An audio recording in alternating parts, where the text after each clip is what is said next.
So welcome to today's session on listing your first NFT. My name's Tash Jamieson, for those of you who haven't met me before. I am a little bit of a mixed bag, I guess. I'm a musician, have been for most of my adult life, a very, amateur, let's say, but sometimes people pay me to do things. So I get a big kick out of it. I love creating music, especially electronic indie sounds. But recently I've turned my hat to creating games for kids. So these are more like retro adventure games. And this has been a fantastic opportunity for me to get a little bit more into how digital art is the way of the future and starting to see trends. Like I said before, I kind of got into this whole world of NFTs just from being fascinated by the potential I saw in it. So my collection started out really simply, like a lot of you, with Top Shot. NBA Top Shot was the first thing I ever bought. And that was a really, I guess, looking at how this cultural phenomenon that the NBA is. For those of you who follow it, the NBA is more than just sports. It's stories, it's glamour, it is, absolute celebrity. And when Top Shot came out, it really became this way of almost like collecting these amazing moments and lives of these NBA players. And so this was one of the first NFTs I ever bought. The second one I got was the Kings of Leon album, which was released on Yellow Heart. And I thought this is a really good thing to show you because I own this, but can I access it? No, because what happened, I bought this album with a different wallet than the one I traditionally use. And of course, I lost my entry code. So for anyone here who has a wallet and has created one so far, please save your secure code somewhere. I'm still trying to get into that wallet. I will one day, but I still feel like I have some bragging rights about actually owning the piece. So, a little bit of a cautionary tale for everyone here. So how tonight's going to work? We're just going to go through a really simple walkthrough of listing an NFT on OpenSea, where they're going to shift to a panel discussion. It'd be amazing if you would put your questions in the chat throughout the panel. I'm going to read through the questions and kind of interject and ask ones when they come up to the themes that we're talking about this evening. And then the last part of the event will be show and tell. So this is where those of you who decide to list something tonight, I'm going to encourage you to share it with the audience. We're then going to get awesome feedback from our panelists of artist managers, curators, and professionals who are going to give you some tips on how you might promote this best and how you might get the highest price for your NFT. So I want to be kind of clear on what this workshop is and isn't. So it's a high level walkthrough. We're going to walk through really quickly. We're not going to stop and troubleshoot everyone's problems. I'm probably going to have problems throughout it. I'm not pretending like I'm some kind of expert. I'm just an enthusiast. We're going to do the simplest process possible. So this is basically how do we get from A to B as quick as possible. We're not going to do fancy. We're not going to do smart contracts. We're just going to kind of get some work up there that the world can start to see. Really as well, I want to be clear that this is for creatives and musicians and artists. While I think those of you who are here tonight who are collectors or maybe crypto enthusiasts, yes, you might get some benefit out of this, but we've really tailored this towards the artists themselves. And again, I want to be clear that this is a welcome space where we're all learning. So no questions are bad questions. Like I said, I'm going to make mistakes throughout this as well. Anyone, honestly, I don't know whether, you guys would agree with me here, but I feel like anyone who comes to you and says, oh, I'm an expert on NFTs and crypto and the blockchain. Oh, is there any experts really yet on NFTs? I kind of doubt it. It's such a new technology. It's such a new thing. We're all kind of learning and trying to keep up as we go along. All right. And like I said, what this workshop is not, it's not a technical guide. I'm not going to go into protocols. I'm not going to go into smart contracts. That's something where when you have time and if you're interested in that kind of thing, there's lots of resources. You're welcome to go and have a look. The other thing it's not an endorsement for any particular wallet or platform or coins. Of course, I'm using my preferred ones just to show you how it's done, but there are heaps of options for you out there. You can go and look at what works for you best. And of course, it's not legal advice. I want to make it clear that I don't know how how this kind of thing works. Again, it's a really, really gray area right now between how we navigate copyright law in what we call like the real world, right? And how we navigate copyright law in the metaverse. So just being clear, do your work on this. We'll kind of touch on this later. I've got some really good tips on how we can kind of make this work, especially for artists and creatives. But why should you be excited about this workshop? because NFTs create new business models for artists and for art fans that didn't exist before. It's opening up a whole new revenue stream for artwork that maybe previously just didn't have an avenue. And this is why I'm excited about this as a technology, and why I'm excited about this as a future for artists and creatives alike. But really, what's most important is for you guys to tell me a little bit about yourself. So I'm going to launch a poll. And if there is anything here that I haven't listed, click other, and then maybe write in the chat what it is that represents you. So the first question is, what best describes you? Are you an artist and a creator? Are you a collector? Are you just someone who's interested in NFTs? Are you other? And if you select other, write in the chat, tell me what represents you. The second one, of course, is a little bit about what is your level of knowledge about NFTs? Are you brand new? What even is this stuff?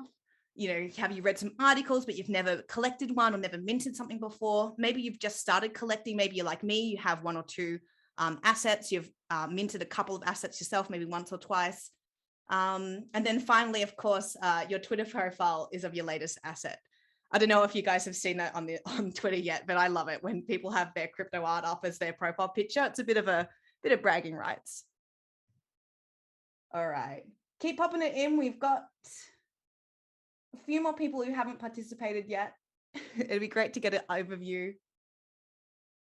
Wonderful.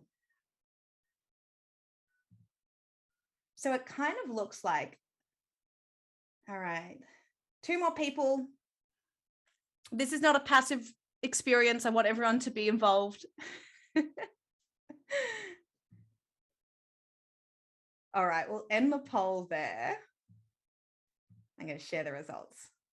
So awesome. So it looks like most of you are artists and creatives or interested in NFTs. That is perfect. That is exactly what we want for today's workshop. And it looks like most of us are brand new or kind of like new to the space and looking to try and get in. And again, perfect. Really, really glad. We've got one person who's seems to be crypto rich. So welcome. This workshop's probably not for you, but I'm really glad you're here and we really want to hear your feedback. I hope that's Adriana, actually. It's probably Adriana. All right, thank you so much. Given that we are kind of looking at the earlier end, I'm going to really quickly go over some high level concepts. I don't want to get into this stuff too much. We want to get into the workshop as quickly as possible. So really quickly, the basics. What is crypto art? It's just, you know, art that uses the blockchain or blockchain technology in its creation or distribution. So when we say the creation, that would be things like your crypto punks, which are made on the blockchain, interchangeable. They have different features. And if you say distribution, that's just how do you sell it? How do you get it out to your audience, right? What is the blockchain? I like to think of it as a massive spreadsheet, but this spreadsheet has particular rules. That means it's really hard for people to hack it, make frauds. It means that you can track transactions really easily. And for NFTs, the blockchain that's most currently used is Ethereum. And we're going to get a little bit more into that later. Some of you might have seen my email from this morning talking about which blockchain we're going to use tonight. So what is an NFT? Simply, it stands for a non-fungible token, but really it can be anything you want, especially when you're a creator. There is some really fascinating space in how it's not always just digital art. NFTs can also be physical assets. Really, it's about combining what I love is making the thing and then tokenizing it. And again, the best way to kind of get this and to really sink it in, I think, for artists is when we look at the token plus the media, that equals crypto art. So we have our blockchain right on the left here. In that blockchain is what we call the metadata. That's going to indicate that, hey, this digital thing, this piece of art that I've created, me and the blockchain, this token, we're married. We're completely interchangeable. We are linked. Cannot break us. Obviously, the digital thing often isn't the NFT technically. So we got to think about it this way, where we have our token and our media, our art, and when we marry them together, that is what our crypto art is. All right, so enough of that. We're going to get into the workshop component. So if everybody wants to jump onto OpenSea, this is where we start. This is where everything begins. If you are logged in, as you can see, I am logged in over here. This is my profile. TJam, you can see my, my wallet address here. And how we're going to start this off is by creating a collection. So we're going to hover over our profile here. We're going to head down to my collections. So as you can see here, this is a collection I've made earlier. This is where I put my music stuff, things that are related to me as a musician. And tonight I'm going to create things that are related to my work as a game maker. So here we go. We've clicked on create our collection. So some of you would have seen in the pre-flight checklist. So this checklist here, again, if you don't have it, let me just drop this in the chat for you all. This is a really kind of, I guess, simple way of just going through and making sure anything I reference this evening, you can access this later and go through it in your own time. So if we go down to the assets and digital art specs, you would have seen we've got these non-NFT assets that we were meant to create before the workshop started. So this is our logos, our feature images, our banner. So if we come back to our collection, what we're going to do is very simply click on our logo. So let me go to our desktop. So here we go. I have created a logo image, which is 350 by 350. So there. That's just going to sit in nice to make sure whoever looks on our collection knows exactly who we are. So the next thing that we need to upload is our feature image. So this is 600 by 400. So this would be when, say, for example, OpenSea, so one of the curators from OpenSea finds your collection, they love it. This would be what's featured on the homepage, yeah? So you want to make sure it's something nice and engaging. All right, this is what I've collected. This is just a cute picture of two of the characters from games I've made. And then that's me in the middle being a total nerd dressed up as a elf, because why not? All right, last one's the banner image. Banner image here, this is going to be 1,400 by 400. And just to kind of remember that this is our collection, okay? So some of you might have many pieces of work that you want to mint, right? You might, if you're a musician, you might make an album. So think of your collection as your album title, yeah? If you are creating, I don't know, digital artwork, you might have 3 or 4 pieces which are all under the same theme. And this is where you would put it in your collection. So really simply, we're just going to click on this again. If you've already pre-made it, this is a little banner I made earlier. Just shows again some scenes from different games we've made. All right, easy. So what is the name? I'm going to call this one Duck Pond. And OpenSea is then going to tell me, no, the name's taken. I'm going to call it Duck Pond by Lockpick then. Lockpick Games being the name that I make games under. All right, you can then customize your URL. So let's try the same thing again. I'm going to do duck, maybe Duck Pond. See if that comes up. We can see this little, nah, already taken. So we'll go Duck Pond, Lockpick. Cool. So this gives us a really clean, clear name that we can share externally once we've done our minting. All right, so the description. So you'll read here that it says Markdown syntax is supported. So I'm going to post again in the chat. This is a really cool little cheat sheet for your Markdown guide. So Markdown is just a lightweight markup language that you can use to add forming elements to plain text documents. So that means that if I want to have bold headings or if I want to have italics, things like that, I can use the really easy guide here to make my description look a little bit different. So I've prepared my description over here in text. So really simple. I'm just going to cut this off. And I'm going to talk about what this collection is. So, Lockpick Games creates immersive adventure video games for students studying to ace standardized tests. Really easy. Have I spelled that right? Let's use the Australian English. Okay, category. So you can only select one category. There might not be a category that suits your piece perfectly, but just do your best. This, I wouldn't classify this as art. I wouldn't really classify it as collectibles. So I'm going to put utility, and it might make more sense once I show you what I'm actually minting. Then you'll start to click why it's a utility. All right. So links, really simple. You can link this to, a lot of people like to create external lists to host their art. This looks really professional, but it's not, it's not essential. Some people, if you're going to get serious about it, I would probably create your own kind of external portfolio or an external site where people can find out more about you. But for today, I'm just going to put in the link to the game itself. So this is the little mini game that I created, and the NFT that's going to sit inside this collection is going to be related to this game. So I'm going to put my Instagram as well. Put that down. Nice and easy. What else have we got here? And my Twitter. And again, if you're an individual artist, just put your own personal things. All right, royalties. So let's get down to royalties. So on OpenSea, you can only charge up to 10% for royalty.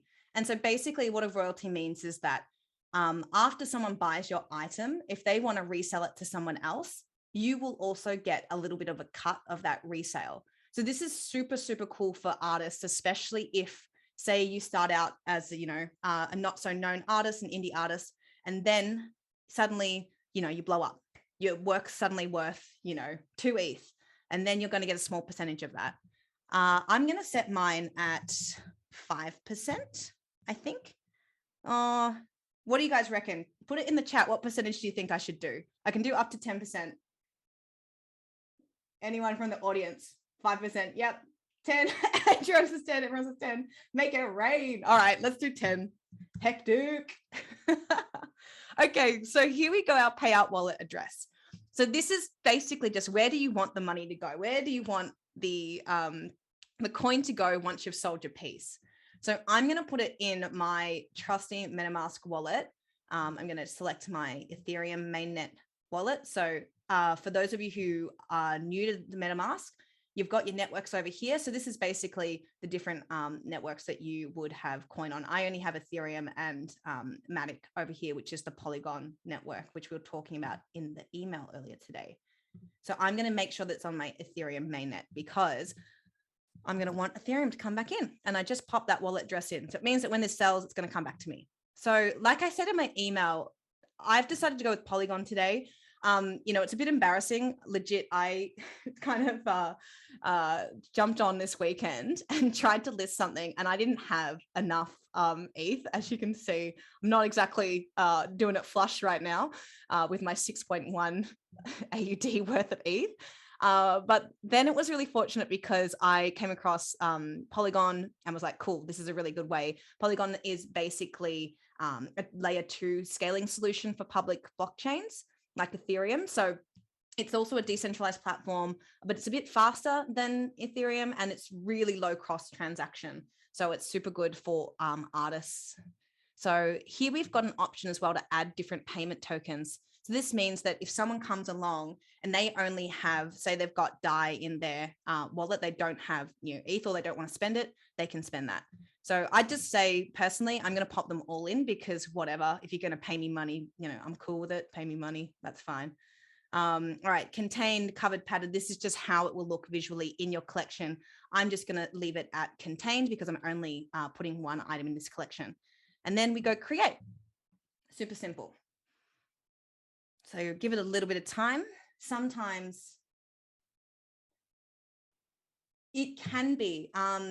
So the question was, is it common for the create collection page to be really slow loading? All my other web pages are loading fine. It can be really slow. Sometimes it just depends on the system. So don't worry too much. Keep at it. If it's still a problem in another 20 seconds, then it might be something else. But so I'm not too sure. But anyway, moving on, we have our collection here. So this is Duck Pond by Lockpick.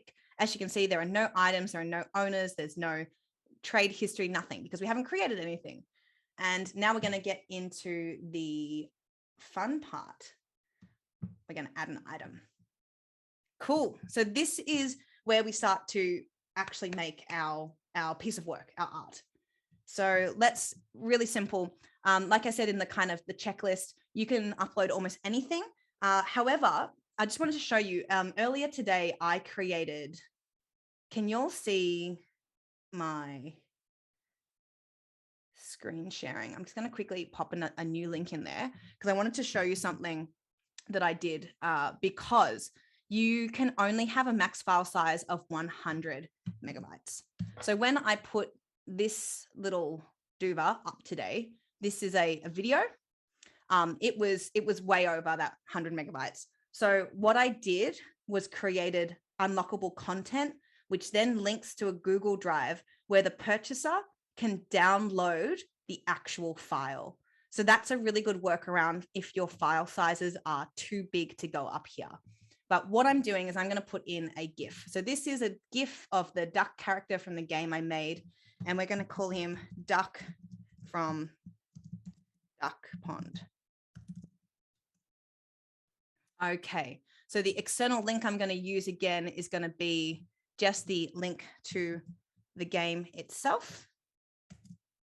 You can put a link to anything you want. Again, it might be your external website. It might be, if you're a musician, it might be your, your band page or whatever.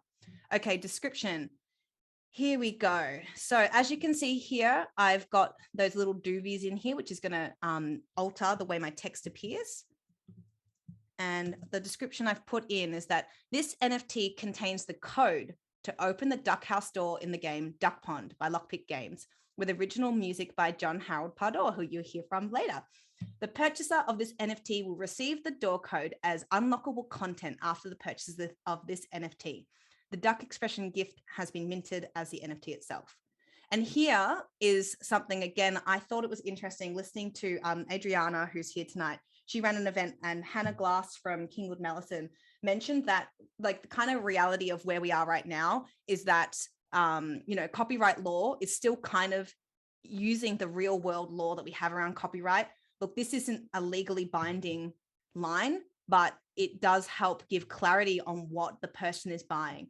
For some NFTs, as musicians, you might be giving the rights when you buy the NFT. You just have to stipulate that, yeah? So let me really quickly show you what this NFT actually will be. Oh, hold on. All right. We've got it in the collection. Sorry, keep moving here. In the collections, Duck Pond. So this is where you can select if you have multiple collections. Of course, I'm putting mine in Duck Pond. All right, these properties level stats. This is something that's normally used in kind of game NFTs. So if I look at properties, you might have like different types of characters and you'd put in different parameters around them. So for me, what I might do is, let's have a think about what we could do. Okay, this is a video game. So let's say, let's go gameplay, right? And the gameplay is item hunt. So this is the kind of gameplay that someone might expect. All right, what else could we put in here? We'll put style, we'll put in 2D. We'll say art style, 2D. Cool. So these are just some little parameters that's just going to tell your buyer a little bit more about your piece of work. Again, these levels and stats, this would be more for games. So, for example, if you had a game where you could buy fast racing cars, you might have level, it's like a 4 out of 5 level, racing car or something. See speed, you can have that there. But it's not as relevant perhaps for artists unless you're making, a lot of collectible items and digital art pieces. All right, so this is the interesting part for me. So the way that my NFT works, right, is that if we go to duckpond.games, so this is the game itself. Anyone on the internet can play this. So clearly this is not, non-fungible token at all. But what is, right, is when you're this little duck character, you get to this door and it says the door is locked. Do you know the passcode? And so what I'm minting today is actually the passcode to this door. So that's all I'm doing. And the way that we do this in a way that means that only the person who purchases the NFT will be able to get it is we click unlockable content. And this is where, as you can see here, it says enter content, access key, code to redeem, link to a file. So again, if you're a musician or maybe a videographer and you had a large video piece or a large MP4, you could put a link to the downloadable item in here. but I'm going to stop sharing my screen because of course I'm not going to share with you all what the passcode is. You're going to have to buy it. You thought I might slip up. Let me put the code in.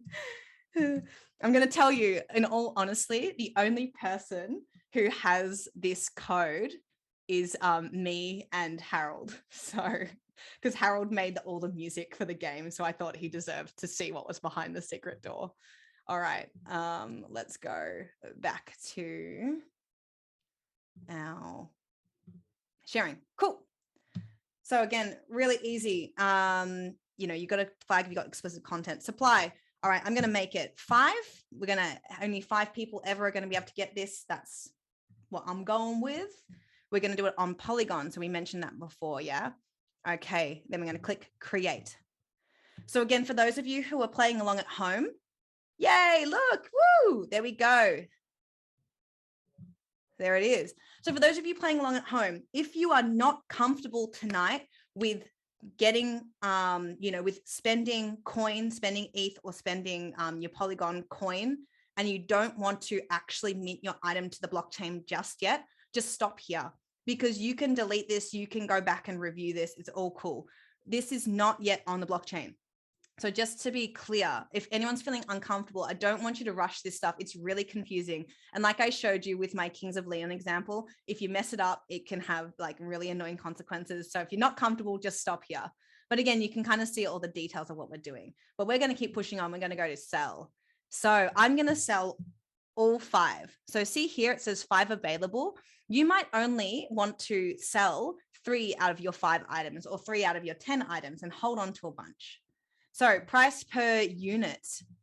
All right, gang in the chat, what is a price that is like realistic? Like, I don't want this to be something that's, you know, 300 bucks that like someone might actually buy this for. Drop it in the chat. What price should I set them at? It depends on what's in the room. Lol. Oh, Sam, it's amazing. $49.95 includes gas fees or excluding. Good question, Adriana. I guess excluding 300K.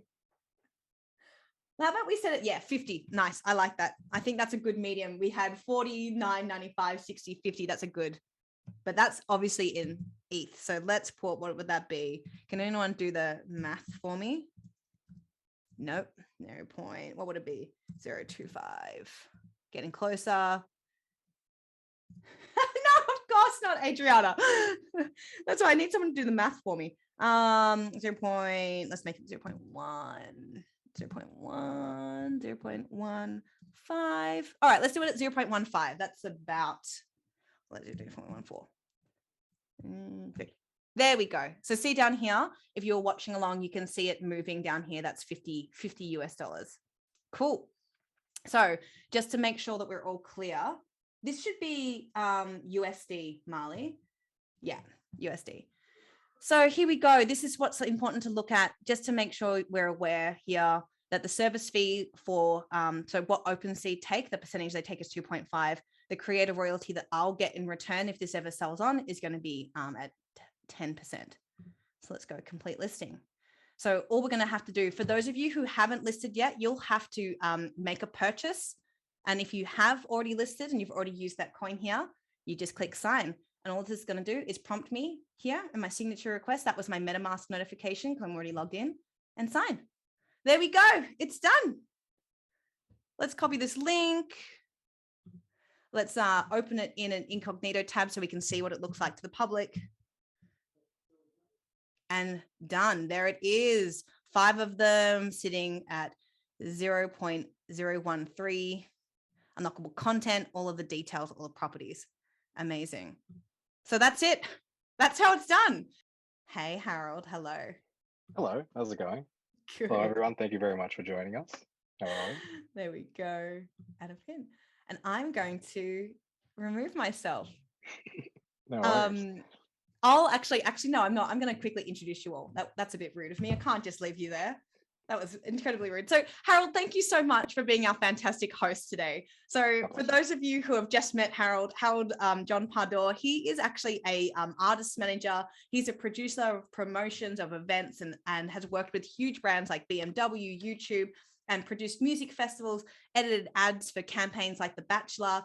But really, why he's here today is Harold was there in the clubhouse rooms as Beeple celebrated his $69 million auction. So he's kind of been deep in following this ride kind of from day one. So thank you so much for being our host today, Harold, of our amazing panel. Next up, we have Marley Sheredin. So Marley is actually working with VERSØ. So VERSØ, some of you may not have heard of VERSØ yet because you're officially not quite open. When are you opening, Marley? When can we expect to see more? That's a genius question, Tash. Hi, everyone. As most of you probably know, Sydney just got out of a lockdown. So we are still a little bit buckled down and waiting to check that it's a proper release of all the restrictions before we can announce an opening. But it's definitely coming soon, an NFT art space. Yeah, so for those of you, again, I'll drop some links in the chat so you can keep up to date with everything that's happening. But VERSØ is basically bridging the gap between the real world and the real art world and the metaverse. And so creating immersive experiences that promote both crypto art and digital arts, but also bring people together in a real world space. Fine. And also I do want to mention that Marley herself is an artist. She actually has a background in fine art and also does digital art, tattoo art. So she knows what it's like both from a curator side and an artist's point of view. Finally, we have Clare Smith, who is from Serenade, and she's the strategic partnerships manager there. So basically means that you are dealing with the partnerships for the artists from different platforms and everything in between. And for those of you who haven't heard of Serenade, they're probably Australia's leading digital marketplace for music NFTs, I would think so. I don't know if anyone else has even got nearly the amount of traction that you guys have. But to basically think about it as a space that you can go and get amazing collectible items from your favorite rock stars. So thank you so much for Claire and Marley and Harold. I'm going to remove myself. Over to you.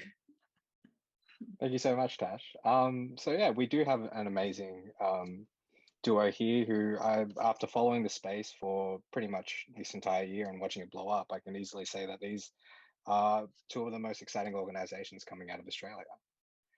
So let's start and dive right in with some questions. What impact is your organization attempting to have within the metaverse? And what is your mission statement, I guess? And how do you plan on rolling out NFTs to the world? We'll start with you, Claire.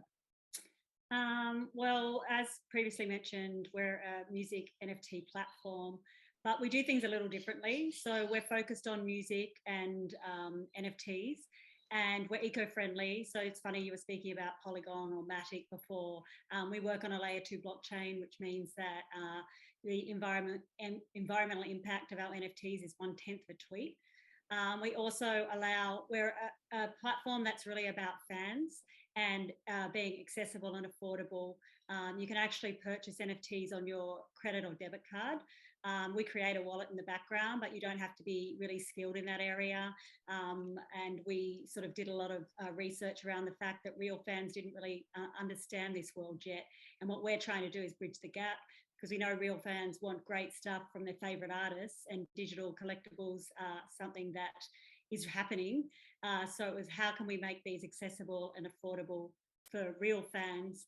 And then also, create great NFTs that are about music and great content that fans want to purchase. Just have a question here from Adriana. Does that mean you have custody of the user NFTs, Claire? Custody? What do you mean by custody, sorry?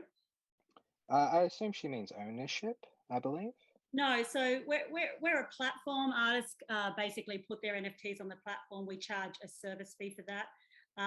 We also have a secondary market where sales can continue to happen for that particular NFT artwork.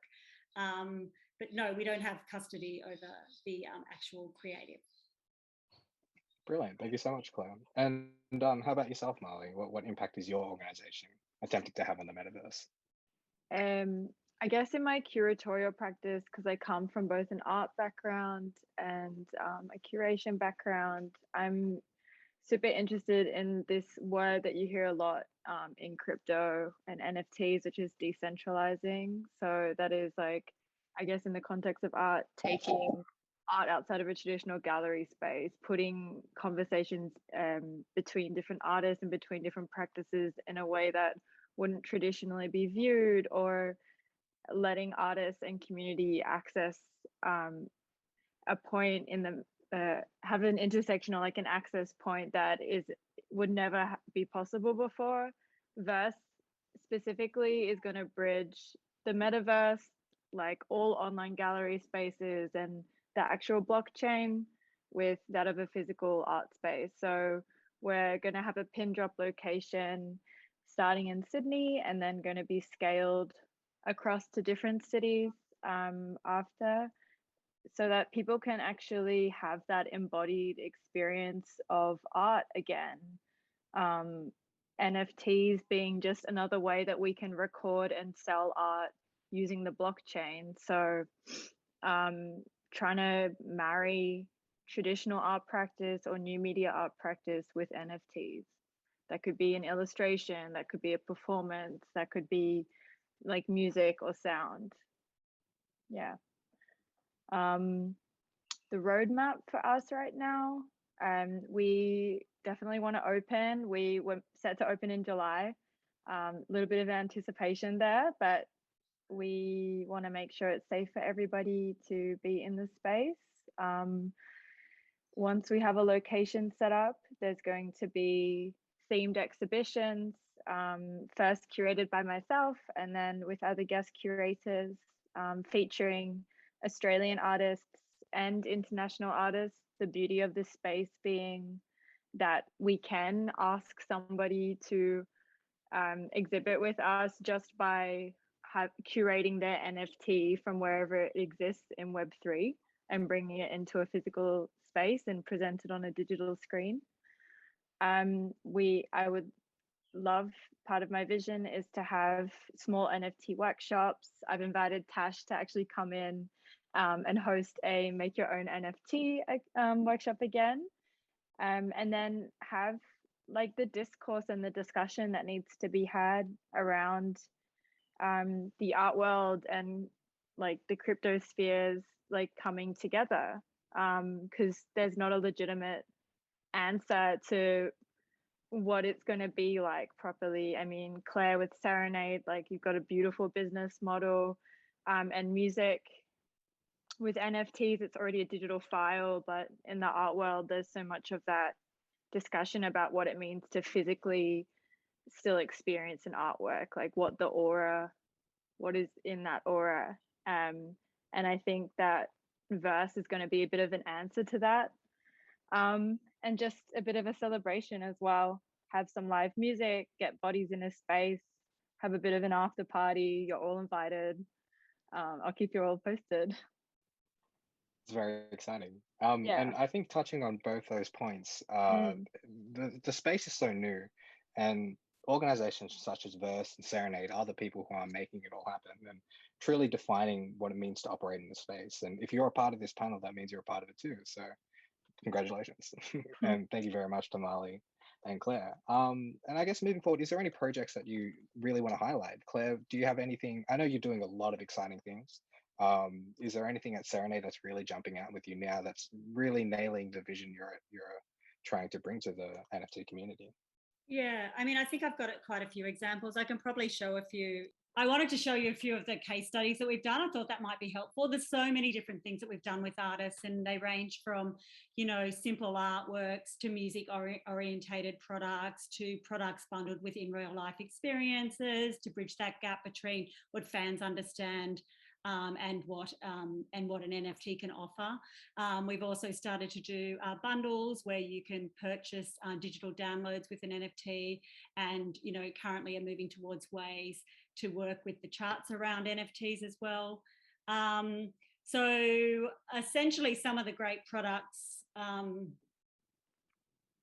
we've done, and just to skip through, we worked with Jungle on a release where they did 3 auction items, which you were able to actually purchase in real life experiences with the band. So you got like a pass to live shows, you got like a round of golf with T. McFarland, who's one of the band members, or a production masterclass class with the band. We've got a lot, so I won't go through all of them. I'm just trying to show you some examples. We did a series with Super Furry Animals, and this was like a retrospective release, which was all about their 20th anniversary of their album, Rings Around the World. So they did a re-release of the album and then created these NFTs, which were versions of their artwork. And it was really, you know, a wonderful way to engage their audience around this particular release and be innovative as well, which is what they like to be. And they did one that auctioned for, and the winning bid was about £1,000. Just to be clear, I know there's a lot of hype around NFTs and what they offer, you know, big bucks, and that's not exactly what Serenade is about. It really is about creating great product that's affordable and accessible for fans. That's not to say that fans can't set a price point with these auctions, but it really is about offering something, a range of products, whether they're auctions or their auctions, or maybe they're like limited edition runs of things. Another example is Lady Hawk, who's a New Zealand artist, just decided to release an animated artwork. And she just digitally signed each one of those, and it was part of her tour artwork. So there's just some examples that I thought I'd show for you. If you want to look at more, you can go to the website and have a look at that. Yeah, so, you know, for me, what's exciting about NFTs is there's really no rule around it. It's like, I like the term the Wild West, and it really is at the moment. If we can upload it, we can sell it. You know, as long as it's within the, you know, the kind of specs of the upload that we have on the site. And I think people are really exploring that. They're understanding what their fans want from them. They're testing and trialing the market. You know, as I said, mixing things with in real life, with digital experiences, with you know, music, non-music. So, you know, it's just an exciting space to be a part of. Yeah, definitely. And I guess touching on that point of being the Wild West, it truly is up to everyone to find out how to express themselves on this blockchain technology. Tash mentioned very earlier that what an NFT essentially is a digital receipt for everything, and so there is pretty much an unlimited application. I mean, you saw a video game be uploaded and accessible to all, so it is truly up to the creators and the community who defines the exciting things that happen. And so on that note, Claire and Marley, is there any tips that you recommend for people to enter the space and how they could thrive within the NFT community? I think that there's like 4 real key points when it comes to like existing in this space, particularly I guess particularly if you're a new artist on the blockchain, like nobody's really heard about you before. And I guess they are like authenticity and legitimacy. I'm speaking more to visual art right now and like what my experience in this space has been. And authenticity and legitimacy can be, like you said before, Tash, like having your Instagram linking to your Twitter profile, or having your OpenSea account and your email or your website, like showing people that you're real, showing people that you exist and that you care. Or it can be being a physical artist and having exhibited in a space before, or like what we are doing at VERSØ, which is actually curating exhibits together and presenting them on the blockchain. I think another thing is added value. That could be scarcity, another word that you hear a lot in the NFT space, which is you have your one-of-one NFTs, which are single pieces that nobody else will be able to duplicate without red flags going off. Or if you're like Claire, you have these edition pieces, which is 1 of 60, 1 of 600, and that's still a bit of scarcity, and that gives value to a buyer and a collector point of view. And NFTs coming a lot from an online digital community game space. Scarcity is a topic that I think has drifted through then I think the last part, and something that I value a lot, and what really was born, VERSE was born from, is the ongoing connection to community. I think that a lot of the conversation around NFTs right now, we're seeing them happen on Twitter, we're seeing them happen on Discord. I myself, I'm not quite native to these two community spaces. Like I was big Tumblr and Instagram user. I'm definitely on Twitter and Discord now. So like, if you're ever afraid of entering the space, like, you don't need to be. But people there are there to meet others. So it's a lot less daunting than you think. And especially if you're an artist and you're chatting to people who are buying your artwork, I think that it would give a lot of legitimacy and value to the pieces that you're selling. Definitely. And Yeah. I think Jeff asked a question that was quite similar to that. NFT sales totally reliant on your social followings like Twitter, IG, Discord. And on that note, would you say it's not really, but it does play a significant part in it, like being a part of the community of that experience? Would you say that, Marley? Could you ask that question again? Sorry. Yeah, no, that's all good. Jeff asked, are NFT sales totally reliant on your social followings like Twitter, IG, and Discord? And I guess, yeah, do you find that it's really helped your process in connecting with people? I think it's like anything. Anytime you're selling art, like if somebody knows about it and believes in it, then they'll probably want to collect it. So for me personally, I don't think it's reliant on these social media streams, but I think as an artist in this day and age, it's probably good to somehow connect to people, and you don't necessarily need to know them, because the likelihood is, as an artist, that you will have an audience. And if you want your art to be reacted to or heard by certain people, then you're going to have to find that audience, whether it's in real life or whether it's on a social media stream of your choice. Brilliant, thank you. And Claire, on that note, you've worked with artists who are internationally renowned, such as Jungle and Client Liaison, and people who have that developed following.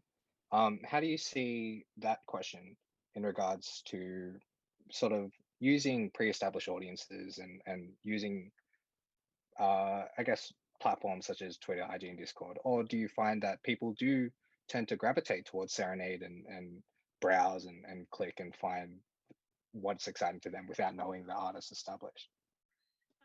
Well, I think artists are in a very unique position where they can talk directly to their fans through their social medias, and just like any releases or a merch line, they generally like to promote and communicate through their social channels. It works.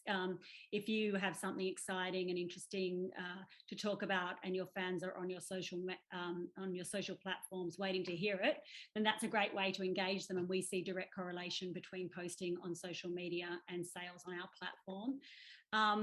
But in saying that, traditional marketing and PR still comes into play. We still kind of utilize, interviews and advertising and getting on board, certain kind of, NFT clubhouse opportunities, or, going on and chatting on it with a blogger. There's lots and lots of opportunities outside of that as well. I think as this becomes more, kind of unknown in the mainstream, I think people want to hear about NFTs and what they are and what they offer people. And I think, the media are starting to pick up that and want to embrace it a little bit more as well. I think it's about being creative, and I think, there's lots of ways to market yourself outside of those social media platforms. But I do believe that you're in a great, unique position if you have a fan base that's engaged and wanting to purchase there and then. So why not utilize it to the best of your ability? For sure. Thank you. And now a question to the both of you. We've watched everything develop rather rapidly. Claire, correct me if I'm wrong, Serenade began selling and creating NFTs this year alone, right? Yeah. And Marley, you're yet to launch the obviously due to COVID, but everything's just starting to roll out. Where do you see the future of NFTs within your industry, within the music space, and within the fine art space? Marley, can we start with you? I think that we're experiencing quite obviously like a big hype around NFTs. You have your different segments of NFTs, your collectibles, like profile pic kind of en masse, and then your one of one NFTs from artists. They usually either small artists or quite large scale artists. I think NFTs right now, and what the trends are showing and what data is actually showing is that these one of one NFTs and collector editions are coming out on top, so to speak. I think that I think more artists are going to adopt it into their practice, even if it is just a way of legitimizing the art that they have created in the real world. NFTs, they hold a really big weight in also the self-determination of your art practice. So we see that in like any young artist wanting to like legitimize their work, but also particularly in like Indigenous art, Native art, like the advocacy that you can see in like stamping your name onto a piece and making sure that you're credited for it the whole time that it's on the market. I think that NFTs are now going to connect artists throughout the world. I think that the market is growing rapidly, and it's quite beautiful because I'm discovering people, and everybody I speak to are discovering artists that they never knew of before, and also receiving art prints of theirs in the mail or just having it in their wallet. And so I think it's created a whole new beautiful creative ecosystem that was a long time coming. Yeah. I definitely agree. It is quite surreal how much everything has changed as far as distributing art, collecting art, and I feel as if it's become significantly more accessible. Yeah. How about yourself, Claire? How do you see NFTs moving within the music industry? I definitely think that NFTs are going to be a big part of the release cycle for all artists moving forward. I think we're early days now, but I certainly think even like a record companies will be thinking about NFTs in their overall strategies for artists. I think it's a great way to engage with fans, but I think it will also be potentially used as a format for selling music in the future, which is exciting. I mean, it's a really incredible technology. Being able to track ongoing sales on the secondary market is something the music industry has lacked for a long time. And it's certainly very exciting to see that those revenue streams will be going back rightly to artists or any real stakeholders in the future.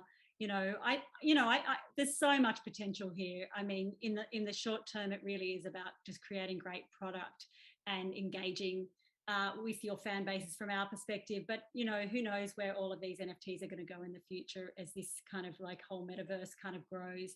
I'm sure there'll be potential to take NFTs into other areas and other realms. And, but for us, it really is about just creating a great new format to engage artists and fans, for artists and fans to engage. Yeah, definitely. I'd love, just on that note, I'd love to touch on a musician who has done one of the most exciting NFT projects. He kind of started the trend with music back in February. A guy by the name of Blau, and he released an album directly to his audience. Promoted it on Twitter, was in clubhouse rooms buying and selling people's NFTs. And it was the first time he created an album. He designed a After Effects little video to go with it, and then sold it all directly to his fans. And he generated around $12 million in direct to artist sales in a span of 2 days. And I remember dialing into the clubhouse room 3 days or so afterwards, and then Blau jumped in, and he was like, I haven't slept in 3 days. Everyone's hitting me up. Everything has gone crazy. And he said within 30 days, you're going to see some of the biggest artists in the world adopting this technology. And lo and behold, Stevie Aoki, Calvin Harris, Doja Cat, it was kind of just a steamroll effect. And it's very exciting to see people sort of figure out, hey, what can we do with this all? And yeah. I think we also probably see a lot of artists like potentially, getting fans engaged on a long-term project early on, and it can be seen as a kind of like funding option as well, which is really nice. I'm starting to talk to artists around those opportunities as well. So, yeah. And I really see NFTs as an opportunity for emerging artists and like well-known established artists. I think that's what's so great about it. If you have an engaged fan base, people buy tickets to your shows, if people buy your merch, or you could use it as a promotional item, I think there's lots of opportunities. I'll just jump in there as well. I really see and agree to that as part of what I'm keen on doing for VERSE and what I've done in the curation of the first year exhibits is really like created such a diverse community of artists who are going to be coming into the space, like walking through like how to create your first NFT, or like translating a traditional art practice into an NFT, and then also having those more established artists who have made them before. So hopefully there's like that learning curve that you're talking about, Claire, like people can come and like experience it, or like talk to artists and learn what they did to get there as well, because there's no one way, I think. No. And the one comment I didn't make, I was going to say, which I think is sort of relevant to that, is on Serenade, we're trying to create a community around these NFTs, which you've touched on. And, we love the idea of like, more established, well-known artists, like supporting emerging artists through purchasing their NFTs and showing that they like them. And, there's lots of ways that can be, can be used to support the communities within the NFT space. Yeah, it's very exciting. It's people like you who are making it all happen and making it accessible to everyone. It is a time where the entertainment industry and the creative industry is in complete revolution. I think there's a couple of people who were in Tash polls earlier said that they had no clue what an NFT is. And truth be told, I don't think a lot of people do. It's all very confusing. It's all very new. But I think one thing that we can all share is that it's a very exciting field that hopefully, I'm sure you guys see it in the same way. It's truly going to revolutionize how content is absorbed by audiences. Absolutely. And it goes back to that idea of ownership versus, like what currently we're kind of, we have a streaming model for music at the moment. So, I think that's going to be really interesting as well. Definitely. Tash, is there anything else we could do?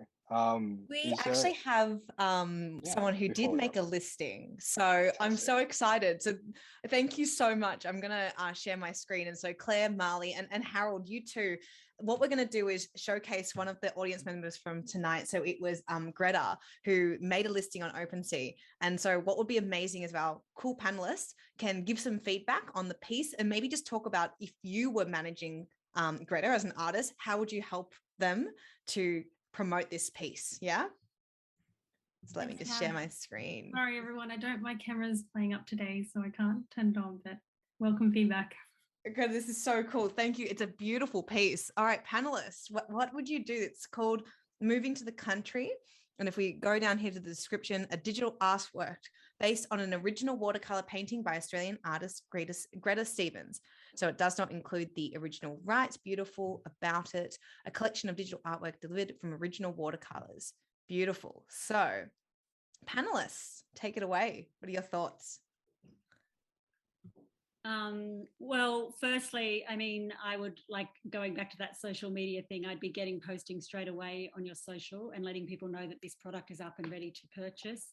I would certainly I really believe that a lot of explanation has to go around these products. I think a lot of people don't really understand what an NFT is, what it means to them.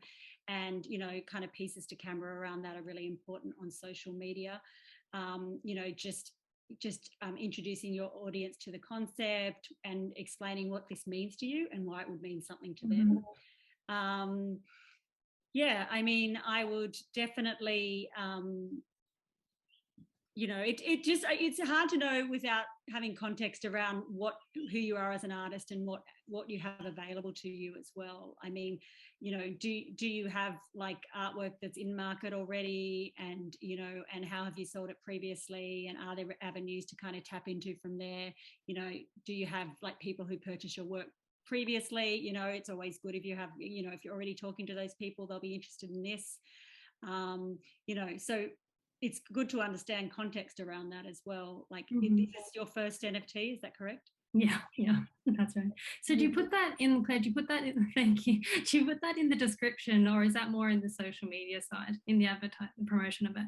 Well, anyone who's on this site understands what an NFT is. So what you're trying to do is, you know, obviously if you've got an existing engaged kind of group of people who like your work, who follow you, who've purchased from you before, what you want to say is, you know, I've got this great new thing that I'm doing. I'm creating art NFTs.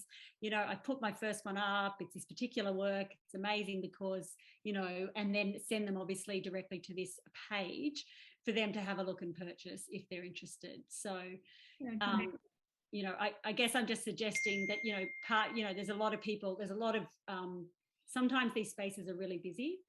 And it's about kind of talking to the people who will want to purchase this. Great, thank you. And like to add on to that, like if you are interested in having a Twitter or just creating one with the same username as your OpenSea account, so that somebody who buys it, if they want to shout you out or talk about you, they can just directly thank you, like, gee, Greta, I just bought your NFT, and then the conversation starts from there. It's quite organic. And then also like if you wanted to take a step further, uploading, making sure that there's a really high res version that you can download of this art piece when you upload it, so maybe the person who buys it can actually get it printed out wherever they are in the world and take it to get professionally printed. Or I know an NFT collector, and he's just bought a trio of photographic portraits, and they actually shipped him the portraits. So that's reflective in your pricing, and maybe doesn't make sense for you to like also pay for shipping of a legitimate object, but you can do cute things where you're tying together a physical asset with an NFT. Yeah, great. About pricing, I didn't even know, I just put that there, but how do you determine pricing for NFTs in general? I know you touched on it earlier. How long is a piece of string, Greta? Seriously. It's a bit of trial and error, right? What do you sell your work for now? Like, it's really good to kind of start, you know, even though NFTs will be different, you can kind of have an understanding of what people will buy your art for. You know, so that's kind of a really good starting place. And then, you know, and then I think work backwards a little bit with NFTs initially.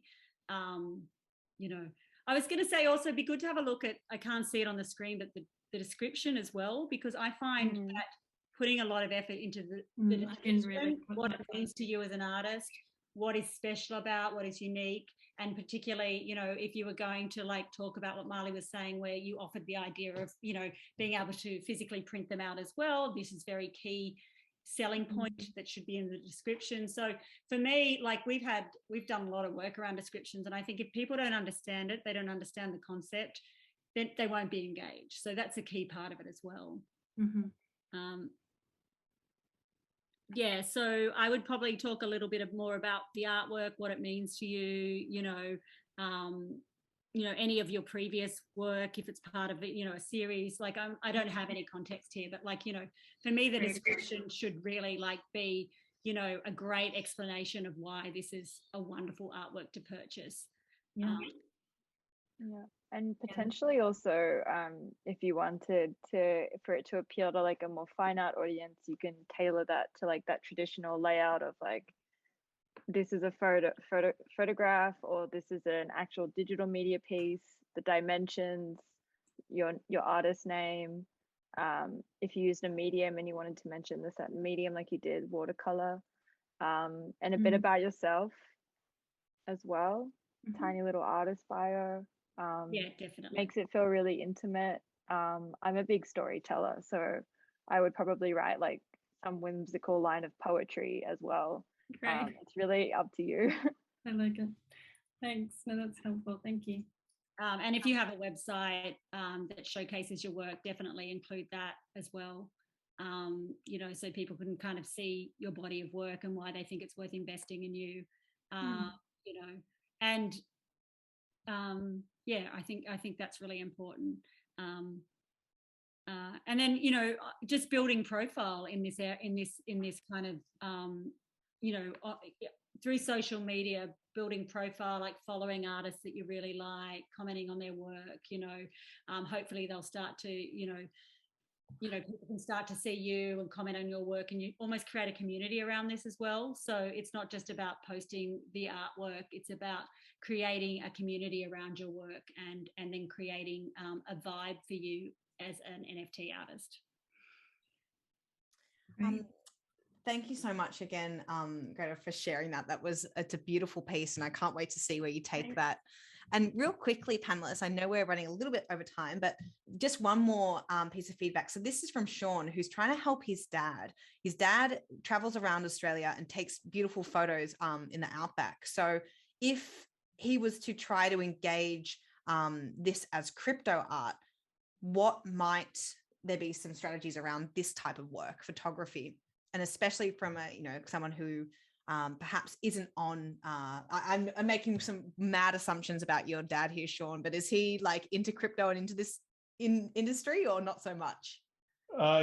He's an ex-technology founder, so he's been coding since he was 20, but he often lacks an internet connection. Got it. Not that should be a problem. So panelists, what do you think about this kind of work? And I'll put it in the chat so it might be easier for you to browse it in your own time as well. I think like as far as NFTs and photography go, it's like a beautiful marriage. I would give you the same feedback as I did to Greta, especially for photography. It's already quite normal to buy prints of photography, and so if you wanted to have a more global audience, then, and if the aim of creating the NFTs was to really have a larger outreach with his art, then I would start by just having a Twitter account that has the web address in the bio, and then, you know, going on to OpenSea or your NFT marketplace of choice to list the NFT listing. Maybe he creates a story about these collections, how Tash created that collection at the beginning, and then it'll probably let him, without needing too many words, categorize each of the photographs within the series. Maybe you can take it a step further and bundle the series. Maybe he doesn't just want to sell one photograph, maybe he wants to sell like 5, and I would bundle them. I would create a really beautiful description of why he was walking in that area, what it was like, what it evoked for him, and then have a Dropbox link for the larger file sizes. So maybe the collector wants to print out one a month and rotate it throughout their house. You know, it allows them the choice to do it. We're living in such an emotional and personal age of, like, for lack of a better word, capitalism, or like marketplace buying and selling. So if somebody can make something as personal to them, even if they did buy it on the internet without meeting your dad, then why not make it feel still intimate? I would kind of reiterate that. I think storytelling would be key for this collection. You know, I think, you know, you need to create something from the images and make people engaged in a way that's more than just looking. They're beautiful, beautiful images, definitely. But I love the idea of the storytelling behind it, you know, to really draw people in. Yeah, and then definitely everything I said to Greta as well would apply for this as well. Maybe renaming the collections to like a bit more bespoke.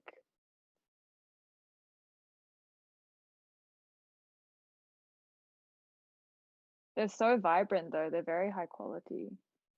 Yeah, they're gorgeous, aren't they?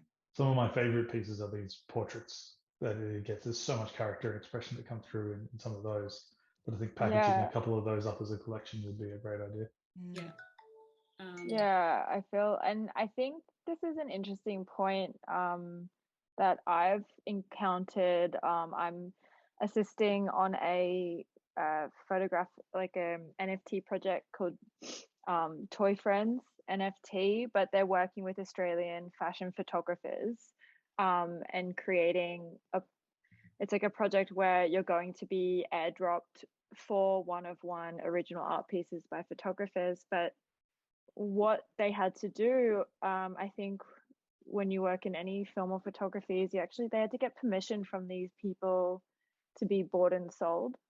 So I guess it's kind of to the discretion of your father and how he went about taking these photographs. Like, do these people know that they're going to get sold across the internet? And how does he feel that sits with his practice? Because yeah, something to always consider when you're monetizing somebody's face.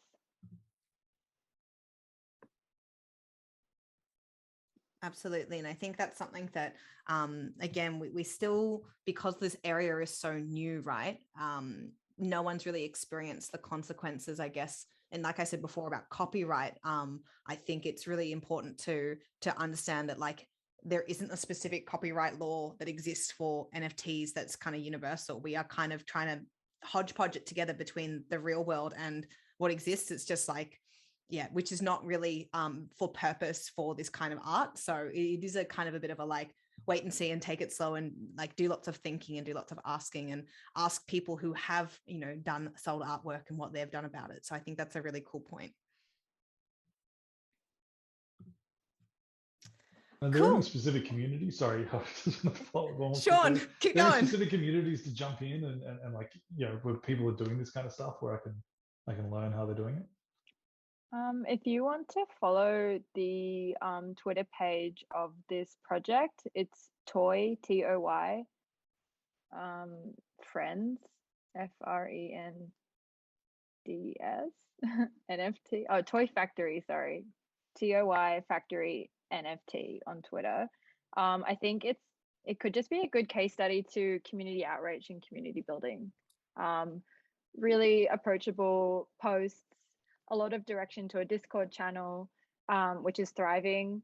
You go into the Discord and it's people just chatting about what they're anticipating for the NFT release. And without going into too much detail or getting too convoluted, like you can show people that it's going to happen, that your father is going to produce a collection of artworks and chat about it, get people talking and humming, and almost like the chatter inside of a gallery. You want that to happen somewhere, because that reaction also legitimizes, going back to that tip I had, like legitimizes what the experience of the art is. Yeah, and so Toy Factory NFT, I think it's a nice homegrown example. And there's lots of like, social media kind of like groups that you can join as well, like art appreciation sites, or, there's a lot of like clubhouse stuff happening around NFTs. You can join the rooms, you have the opportunity to ask questions, you can give a shout out for your own work where you can, so I think it's just like kind of exploring all those different, groups that are on the different kind of platforms is worthwhile, particularly ones specifically talk around photography. The other resource I would look to is Reddit. I find Reddit really good for really practical questions. When I have like questions that I feel dumb, because Discord sometimes feels like most people kind of know what they're doing there. And Reddit, I feel a little bit more comfortable to be like, hey, what's this about? So you'll find good communities in those areas. But I think what's important, kind of like Marley really touched on it, I think it's important to kind of pay back, like with these communities, that they're very serious. It's like proper community, right? Like, don't just go in there and be like, hey, this is my thing, help me, and then you not help other people. Like Marley said, retweet stuff, engage with them, do that really organically, and then they'll be like so helpful, I find anyway. Well, with that, I think we've probably gone a little bit over time. Howard, did you have any thoughts, anything you want to wrap up with? I guess to wrap up all those things, like, I think ultimately it may be daunting. It is new technology. It is all quite scary, But one thing that I've found is that everyone who I've connected with in the NFT space, they all have a glitter in their eyes and they realize that they're a part of something special. So if you are scared of it, don't worry. As soon as you start joining communities and jumping to Discords and asking questions, you will find people will help you, because I think the majority of people in this community are very excited about the prospects of what NFTs can bring. Yeah, feel free to message me. I'm on the Twitter every day. It's like VERSE, VERSE, NFT, and really happy to like either direct questions or like answer them. Like super down. It's something that I'm doing every day with the artist I'm working with as well. And you're free to email me at claire@serenade.co if anyone has any questions related to music NFTs. Totally happy to help out and share my knowledge. I think it's like, as we said, we're all amateurs in this space at the moment. It's really new, so the person in front of you probably just knows a little bit more, and the person in front of you knows a little bit more, and we just all want to share information, and just it's exciting. It's exciting to help each other. It's exciting to see great products produced. It's exciting to see people succeed. So